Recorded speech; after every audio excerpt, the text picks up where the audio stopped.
Hi, welcome back to the Three Orcs channel. This is David, and today we're going to do a video on Rangers of the Viscounty of Verbobonc and the surroundings.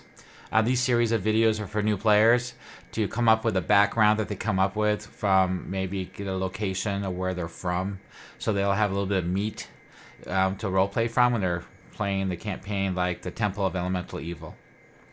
I feel that, like I said before in my previous videos, that if a person knows exactly where they're from and their organization that they belong to and the non-player characters from there, that they actually can connect to them for resources, information, training, supplies, and a place just to retreat to. They will feel like they have resources at their disposal in the campaign that no other character in the party has. That will make them feel more special and more grounded into the campaign.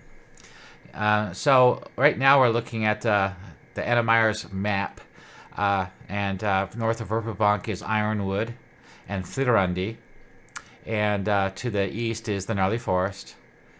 And so we have rangers from all over, from different walks of life, even in the Viscounty and the forest, and even the Lortmil mountains and Kron Hills for different reasons. So we'll cover all that, and this will give a ranger player an idea of some possibilities that they have not thought of. Because if you ask a player just to write up a background, they usually come up with the same three tripes, and it gets rather boring, and it doesn't really fit the world. So if you give them some ideas, some hints, some examples, that'll help them flesh out their character and make them more unique. So what I do is I have a ranger article that I created, and let's see where it is here. And it's a little brief outline where some of these rangers are from. This is not an exhaustive list, but I do have a category for Rangers of the Gnarley, the Greenjerkin Rangers of Furyondy, the Sylvan Rangers of the Gnarley, they're the elves, and most of them are from Clan Meldorin. And then you have Sylvan Rangers from Celene. And there's also other locations like the Ironwood and Lortmil Mountains that we'll go over in a minute here. So let's go ahead and look back at the map again. And I think the best place to start would probably be right in the middle.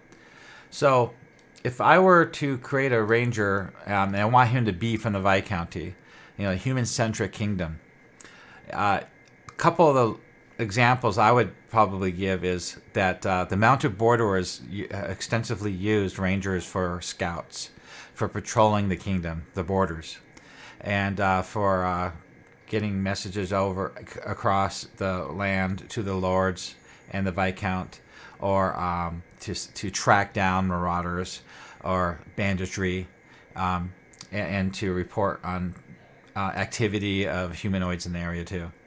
And so I would have his background. A couple of good examples would be maybe he was raised by an uncle or a father or somebody that was in the mounted borderers, and he learned when he maybe joined the mounted borderers to be trained that way. But the thing is about the mounted borderers is they only take on people that are already experienced, they're already hardened, they're already capable. So a player really can't start the game off as a mounted borderer.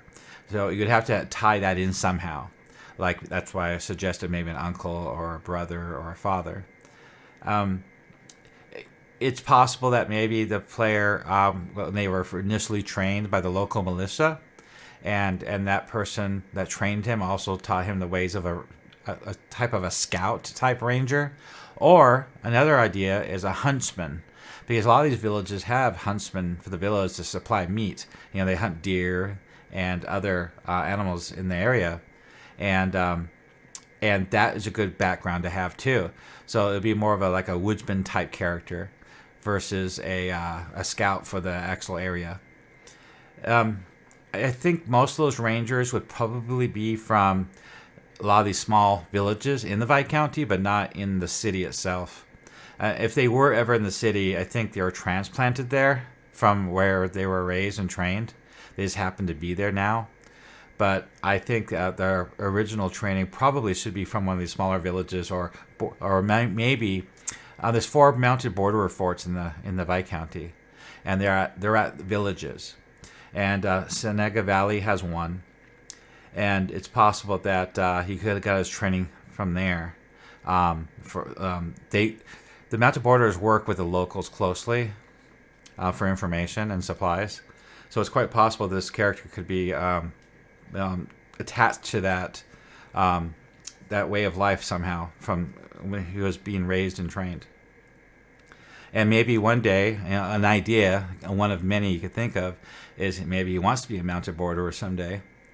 Or, the huntsman idea is a good one too. And another thing might be caravan guards. Fighters often come from being a caravan guard. And sometimes caravan guards will hire a tracker or a woodsman to get them safely somewhere, like to a border town. So that way they don't, deliver them safely.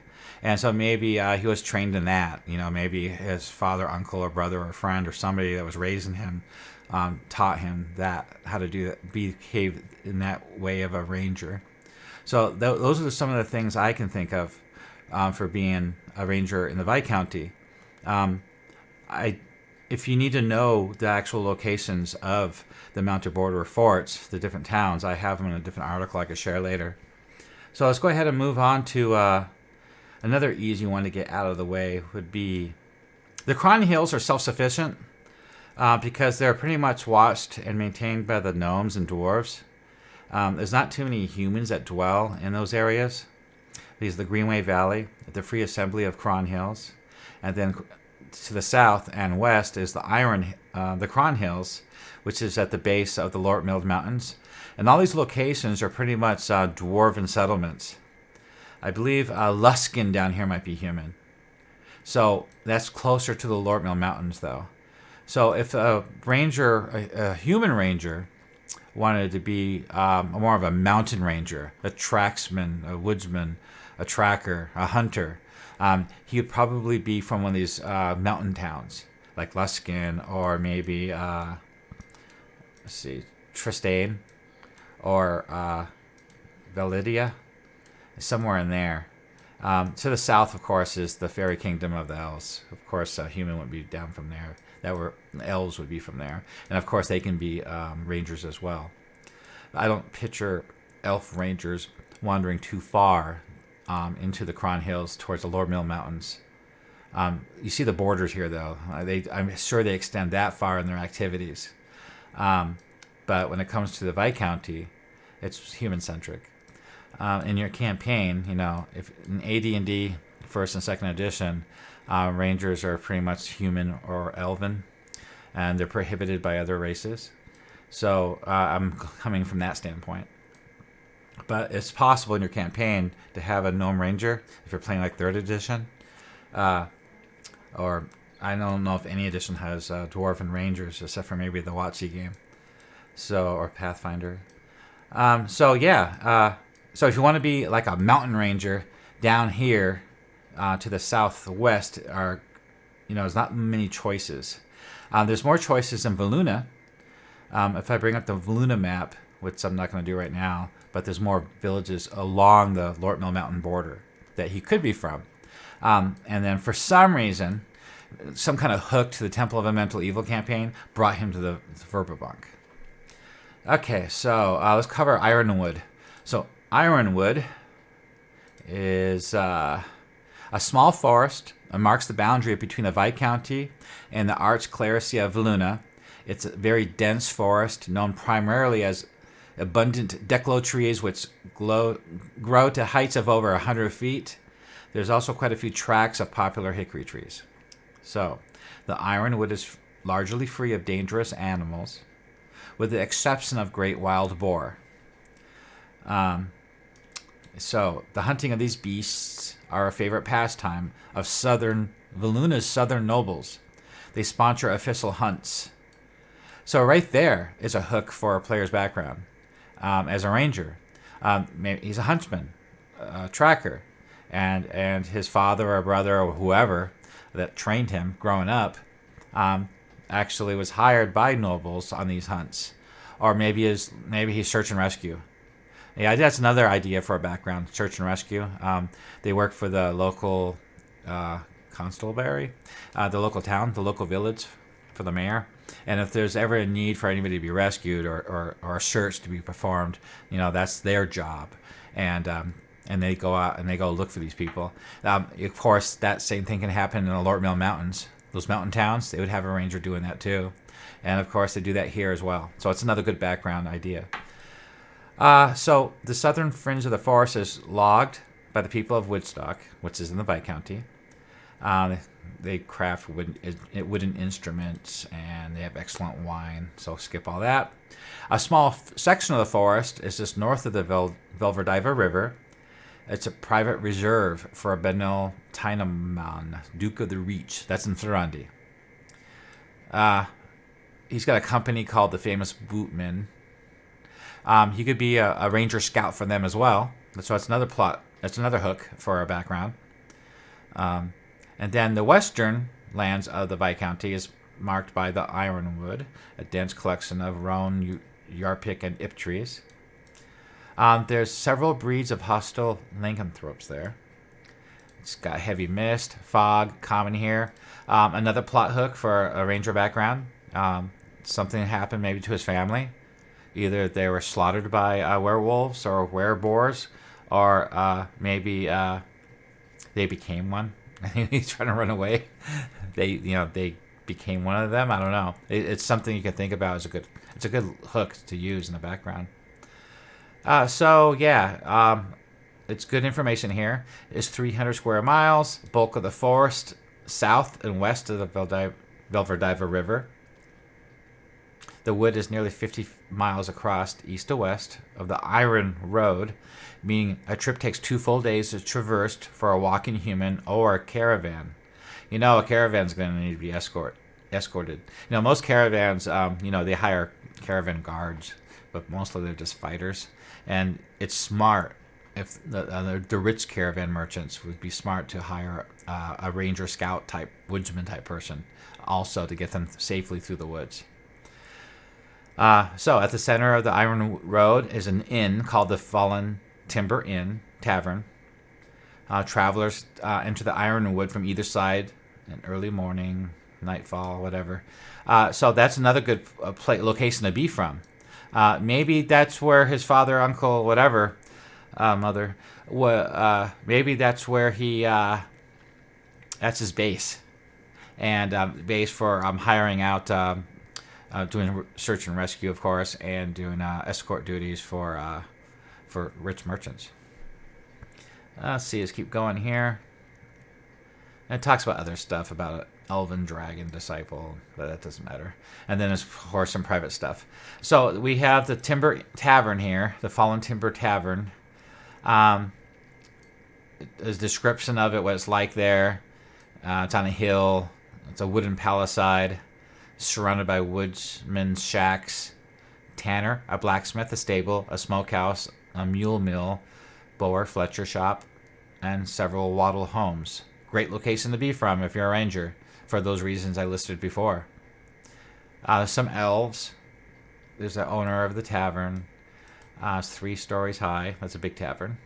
All welcome. So yeah, it's a great place to be from. So let's go back. Let's find out about Morin's Meadow real quick. The hermit named Morin. He found it there. He thinks he's the chosen one of Aladamara. So he's waiting for that god to show up, I guess, to send him a message. Another little hook. And then Tynaman's Chateau. Let's see what that has to do with anything. It's a countryside villa to Duke Tynaman.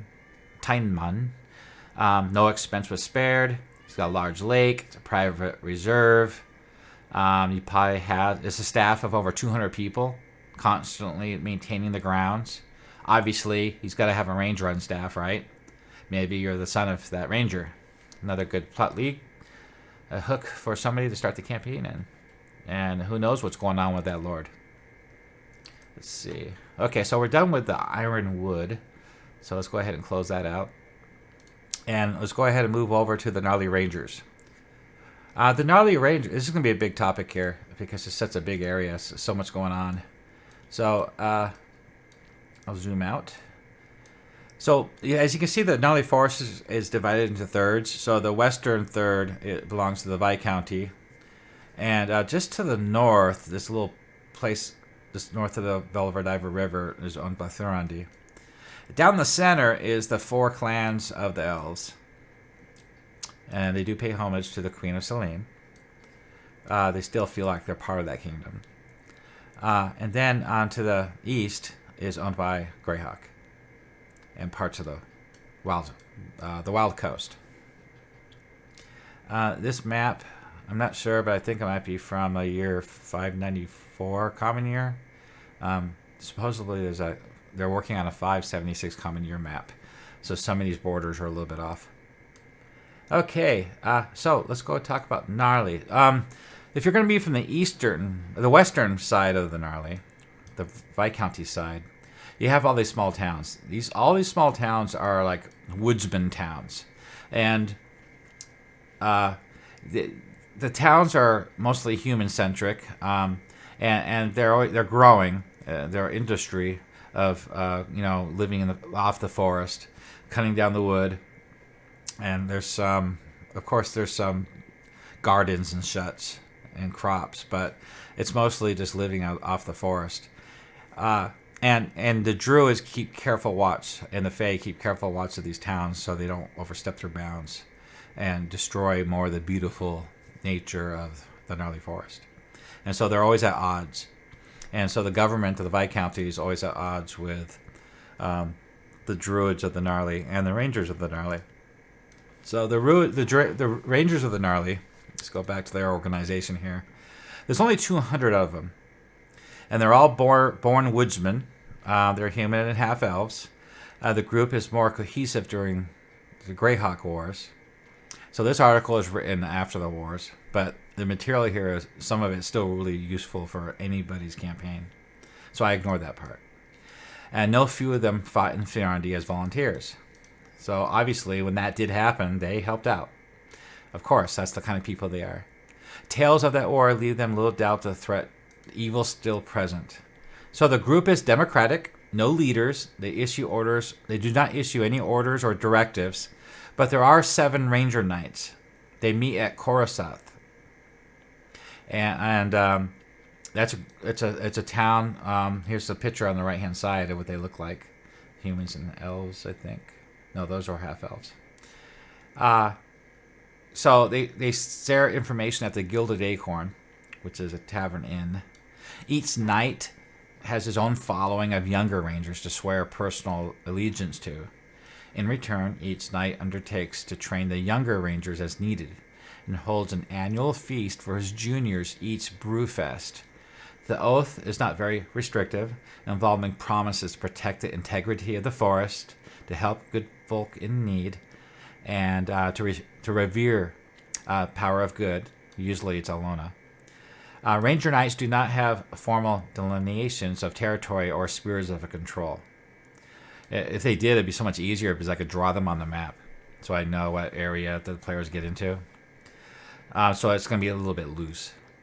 So although each has a particular area, which may overlap others, where he has good friends and expands most of his protective efforts, the Rangers strive to bring good folk together. They have very warm relations with the gnomes, most woodsmen, and with the Swan May, the werebears of the Gnarley. They're very cautious in dealings with the elves of the Gnarley Forest, but they respect them, but they do not trust them. Cool politeness is the order of the day. The Gnarley Rangers are concerned with the forest's welfare, not with its politics, and they do not care about the squabbles of Dyvers and Greyhawk over the territory. They would like to see Celene influence diminish, but they don't regard the Free City as exact bastion of righteousness and morality. However, they are glad to see the militia helping to protect woodsmen, and individual friendships between rangers and militia leaders have begun to blossom. So let's go ahead and look at Corustaith real quick. This is where they meet. Population 165. The ruler is Parsimon Trimakon. It's a woodland village, about 40 wooden cabins. A great location for a character to be from. There's a decanter of endless water there and a mill. So keep going here. The community of 165 woodsmen is effectively ruled by Parsimon Termacon, a ranger knight of the Gnarley Rangers, whose brother Driss owns the Gilded Acorn, the inn. It's a great place with superb food. It's affluent. And it's actually much more than that. So the group is democratic, has no leaders, issues, or orders. Okay, we talked about that already. Every 2 or 3 months, they share information at the Gilded Acorn. So every 2 or 3 months, all these Ranger Knights get together. I'm sure they bring their trainees along with them. And I guess they have a big party.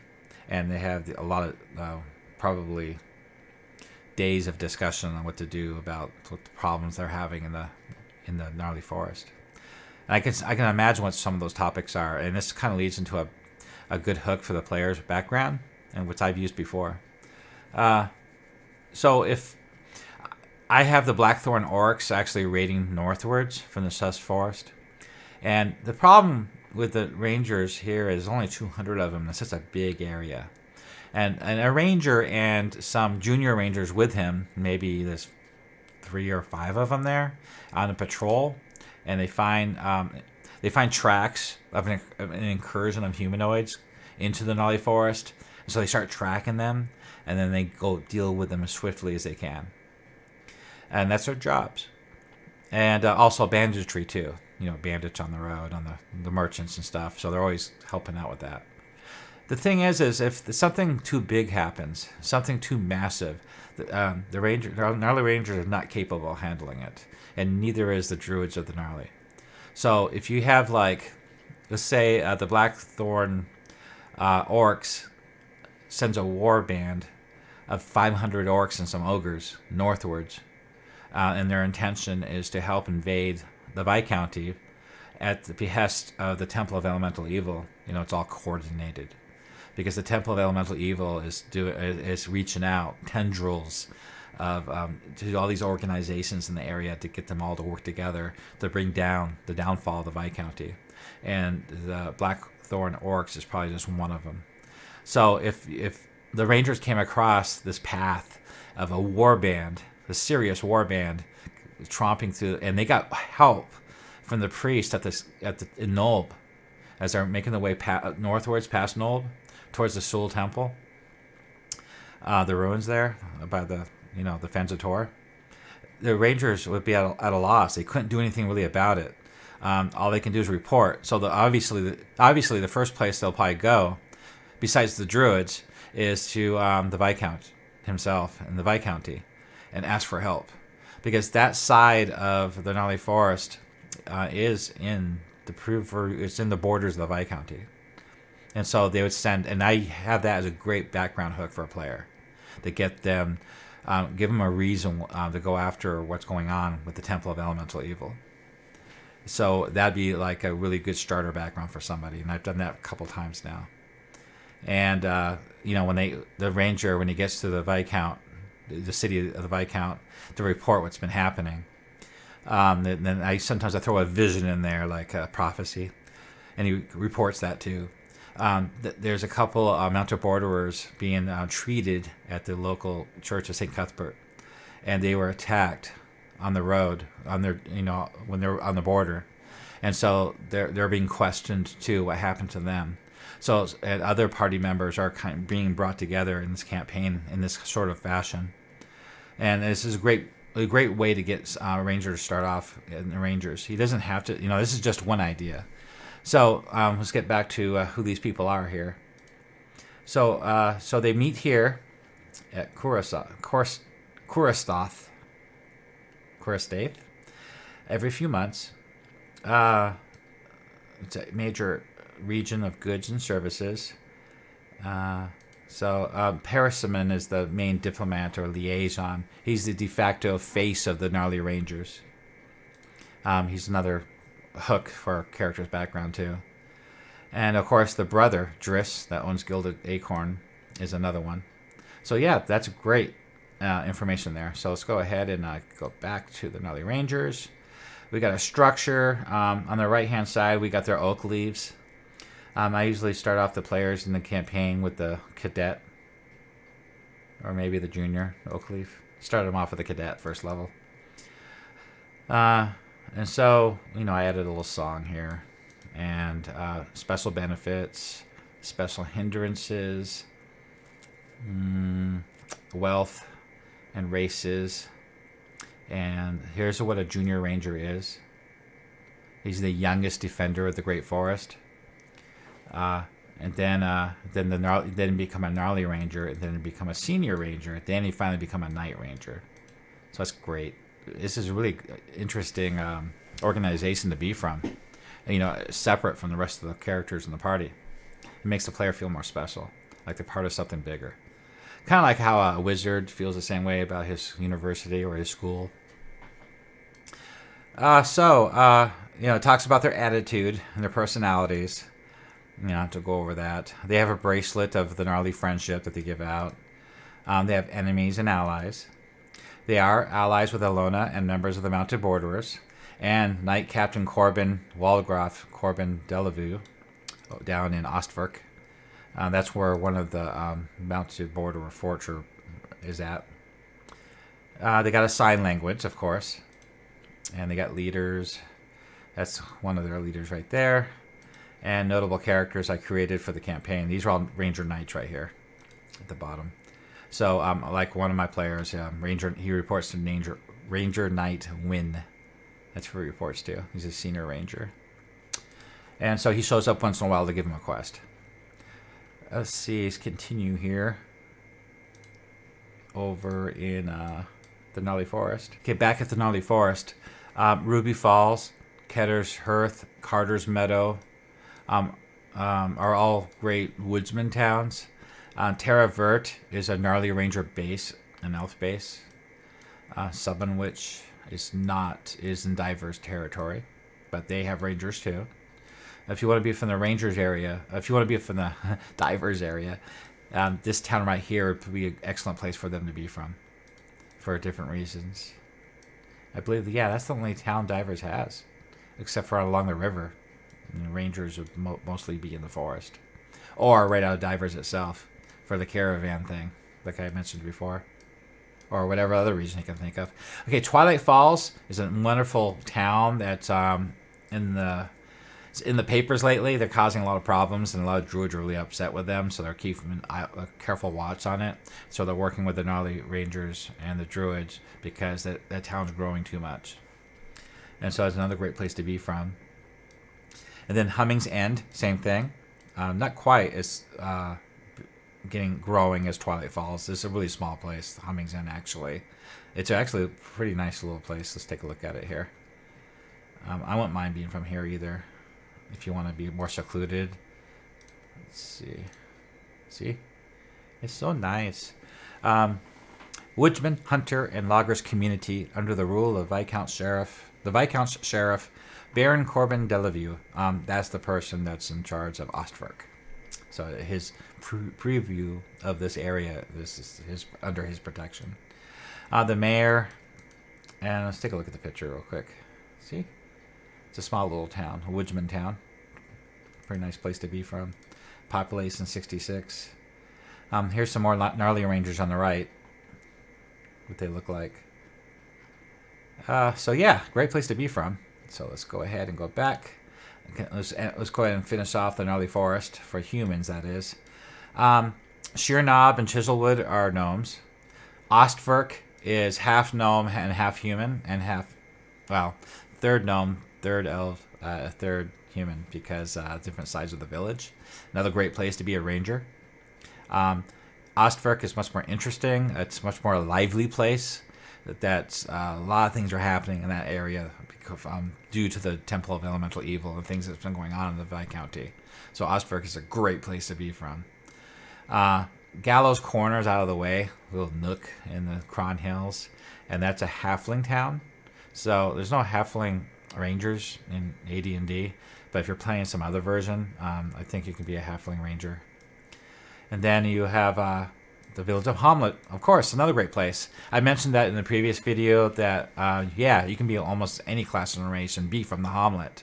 And there's a lot of NPCs there to associate yourself with and get a hook in there But, you know, personally, I don't like starting off players where the dungeon is or where the action is. I like to have all the players go there to discover it for the first time. I think it's more exciting and more interesting. But it's nothing stopping you from having that. And same thing with Nolb. Nolb is the hive of scum and villainy. And it's very horrible place to be from, and it's very dangerous. And I wouldn't want any of my players to be from there either, because they'll kind of tip the campaign too early and let players know things they shouldn't know right at first. I like to keep the players in the dark as much as possible until they're high enough level to be able to deal with it. I don't like any players to get to know them until they're at least 5th level. So that ends our human side. Now elves. So there's four clans of elves. There's Clan Enlanafel, Clan Fjellafel, Clan Meldarin, and Clan Saradel. I don't think I did that quite perfectly, but it's close. So let's go ahead and take a look at that. That would be Elves of the Gnarley. Let's take a look. Gnarley. I should have had that ready already. Elves of the Gnarley Forest. Edit, skip it. Okay, Elves of the Gnarley Forest. So, I attached a YouTube video here of some elven music.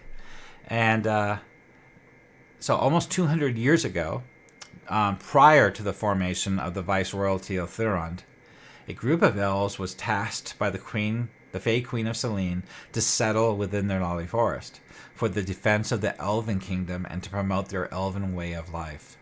Following the ley lines of power, the elves settled in the area, suffused with natural power and magic that formed the home of the fabric of nature itself, denying all but those with elven blood from crossing the threshold into their environs and nurturing the great forest they called home. Fascinating place to be from. I think it takes a really good role player to be able to pull off playing an elf or an elf ranger. But all the information you need to do that is here. I actually added a code of the people. And as time passed, the land changed, became dominant. Humans took more and more of the land without replenishing what has been lost. So most recently, the greatest savagery has been perpetrated by those greedy souls from the Viscounty of Verbobonc and formed towns in the forest. Those towns I mentioned earlier, they shouldn't be there. The elven clans of the Gnarley Forest live in small, secluded communities, usually in tree houses that are 30 to 50 feet from the forest floor. They're divided into 4 clans.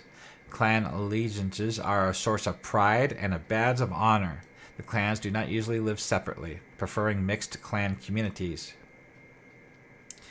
It is accepted practice that the Gnarley elves choose their Thuramon, their soulmate, from outside their own clan, and usually from outside their own village. All Gnarley elves have a preference for Celene, Greyhawk, Dyvers, and the Viscounty, and Kron Hills. They routinely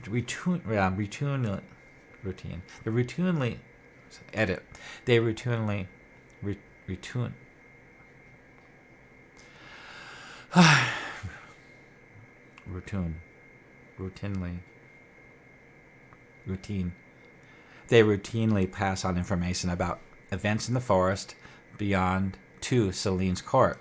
Thus, humans in general are somewhat distrustful of the wood elves. Elves do not often share their communities with the humans and guard well the borders of their communities. So, harvesting their rare ipwood for their coffers, the resulting blight upon the forest was a canker whose growth has only recently been slowed but not halted. The worst offenders have taken residence in the towns of Twilight Falls, I mentioned that earlier, and Humming's End. Defilers of that virtually stripped mined the riches of the earth from the land, and left nothing but sprawling monuments of arrogance and the greed in their wake. So you can see that they have certain attitudes about the humans in these villages in the Gnarley Forest. Thus, a charge is laid upon members that they not perpetrate and condone or approval of such behavior. In the Gnarley as a whole, there's 7,500 elves. They live in small, secluded communities. So we have these clans here that I spelled out. Code of the people, structure. So Clan Sharendil have the finest elven warriors. They're blunt and pragmatic. It's interesting that the information on these clans are, spell out things like this, but I wouldn't expect only warriors to be in that clan. They just have some of the best warriors. So you could be a ranger from Clan Sharendil, no problem. Or a druid, or a cleric. But they do have a reputation of their best warriors. And Clan Meldorin, they're renowned for bowmanship. Great place to be from, for a ranger. And in the Greyhawk world, in the box set, elves, Gnarley Forest elves, they get +1 to hit with longsword and bow. Something to think about if you want to add that to your campaign. So we got Clan Felafel. So they have a ruling council of wizards, 5 of them. And they produce more wizards than any other clans. Most are specialist wizards. However, one school is never specialized in, and that's necromancy. So that's an excellent place if you want to be a elven wizard and pick one of those schools, and your master is there, and you have full support of your clan. Clan Enelafel. The small clan comprises no more than 7% of the total elven members, but they're always deferred to. They're the religious leaders of the elven clans. This is where all the clerics and druids most of them are from, because they're seers, mystics, lore masters, and grove guardians. Doesn't mean you can't be a ranger, but they would have to have a few rangers there in that clan, in that village. So all the flavor of these clans can be added to the hook of the player's background and why and what kind of person he is from that location and who he knows there. Okay, so that wraps up clans of the Gnarley Forest. So back to the main map. If we go south, we got the fairy kingdom of Celene. Of course, you can be a ranger from Celene too. As you're probably aware of, the Queen of Celene closed the borders. They're not taking any ambassadors or trade having anything to do with any of the countries around them. You have to have a really good reason to be let in, and it usually takes months to get permission to cross the border into Celene. But I'm sure, if you're an elf of the kingdom, that doesn't pertain to you. You can come and go all you want if you have your own reasons, official business or not. So you can easily be an elven ranger from here, or a dual class, right? So and maybe there's a hook that something, when the Temple of Elemental Evil starts to stir and starts to do horrible things to the people in the land. It's mostly directly affecting anybody in the Gnarley Forest, but it also directly affects the clans of the Gnarley Forest, which would Celene would be alert for. They would be worried about, and so they would want to send help. And I believe if you sent a warband up through the Welkwood of Blackthorn, and you got giants, orcs, and gnolls coming out of the Lortmil Mountains and establishing bases along here in the Kron and the Gnarley, hiding out. The Gnarley's huge. You can hide a lot in the Gnarley Forest, as long as you're not in the clan area itself. And if there's been reports of all this activity, I'm sure that Celene would send some help to the clans, or to the Gnarley Forest, or the druids of the Gnarley, and everybody works together usually. And so I think you can be from there. So I think that one other place you could be a ranger from would be besides the Greenjerkins of Furyondy, which we need to cover. So the last thing is the Greenjerkin Rangers of Furyondy. So there's 50 rangers who police the uppermost reaches of the Gnarley Forest, the nearby small port town of Stalmeyer. They work with the local druids and serve as protectors of the gleaming glades. They are skilled archers and elite scouts, and they're a tightly knit group. But outside rangers who earn their respect may be invited to join their ranks. A definite honor of the skilled forester. Let's go ahead and look at the map again. See, there's the Gleaming Glades. And that's the area of the forest they're talking about. And there's Stalmeyer right there. Which is, this map shows it to be on the west side of the river. So I don't know about that. Seems like the information is a little bit off. Let's just play it the way you like to play it, I think. So, the Greenjerkin is known as such for green and brown gear they wear. They're ever watchful for humanoid incursions into the Gleaming Glades. They also keep an eye out for signs of return of the cult of elemental evil. There we go. Another amazing hook for a player background. You're a ranger. You were trained by relative or uncle or a friend, and as a ranger, and you're associated with these rangers, and there's rumor about the cult of elemental evil again from the south, and of course they're going to be concerned, and they're going to send somebody to go investigate, to check it out, and so this would be a great hook for a player's background. All right, so let's go back to the main map, and I think I covered almost everything I can think of that would be within a 500-mile radius. Of course, you can be a ranger from anywhere else and traveled a long way to get here. But for immediate, like the wild coast, would definitely have rangers working on that side of Welkwood. And they would have to give them a reason why they would come to the Viscounty to participate in the Temple of Elemental Evil campaign. Okay, that wraps it up. If you have any comments, go ahead and leave them down below. If you would like to see anything else covered in any kind of more detail that you want, let me know. And if you want to support me, go to my Patreon. And just every few dollars helps encourage me to make more of these videos. I just do it in my free time. And thank you for so much, and you have good gaming. See ya.